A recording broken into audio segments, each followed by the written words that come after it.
சிவனோட பிள்ளை நீங்கள் அப்படின்னே நம்மளால உறுதியாக சொல்ல முடியும். அந்த பாக்கியம் அனைவருக்கும் கிடைத்து விடாத நண்பர்களே. சிவனோட பரிபூர்ண அருளை பெற்றவர்களுக்கு மட்டும்தான் கிடைக்கும்.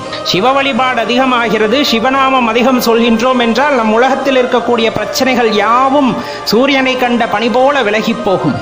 நம சிவாயங்கிற மந்திரத்தை ஒருத்தர் உச்சரிக்கிறார் அப்படின்னா அந்த உச்சரிப்பு நாவல மட்டும் இல்ல, அந்த நாடி நரம்பு எல்லாத்திலையும் இருந்து வரும் நம சிவாயங்கிற வார்த்தை. அந்த வார்த்தையை சொல்லி முடிக்கும் போது ஒரு அதிர்வு ஏற்படுகிறது. அந்த அதிர்வு இந்த பிரபஞ்சம் முழுவதும் பரவும். அது எல்லாத்தையும் நல்லா வச்சிருக்கும். சிவனடியார்கள் வழிபடுவதோ கேட்பதோ நாங்கள் மட்டும் நல்லா இருக்க வேண்டும் என்னைக்கு அவங்க வாயில வராது. இந்த உலக சேமத்துக்காகத்தான் அந்த நமசிவாய மந்திரமே.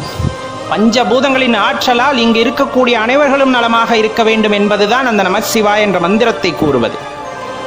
அப்படி கூறுவதன் மூலமாக இறைவனின் அருளை நீங்கள் பெற முடியும். கண்டிப்பா அந்த அருளை பெற்ற பின்பு இந்த உலகம் சேமத்துடன் இருக்கும் போது நாமும் அதில் ஒருவராக ஈசனை நினைத்து கொண்டே வாழ்ந்து கொண்டிருப்போம். அவரை விட்டா நமக்கு வேறு யாரும் இல்லையே, அவரை விட்டா வேறு யாரும் நமக்கு துணை இல்லையே. இறுதி காலத்துல நம்ம கூட நிக்கிறது அவர் ஒருத்தர் தானே. அவரை சரணடைஞ்சிட்டோன்னா நமக்கு எந்த பிரச்சனையும் இல்லை. உண்மையா சரணடைஞ்சவங்களுக்கு அவர் எந்த துன்பத்தையும் காட்டுறதும் இல்லை. அப்படியே ஏதாவது துன்பம் விதிவசமா வந்தாலும் அதை அவர் ஏற்றுக்கொள்கின்றார். சிவனோட கருணை அந்த அளவு இருக்கும். அதை உணர்ந்து கொண்டவர்களால் மட்டுமே புரிந்து கொள்ள முடியும்.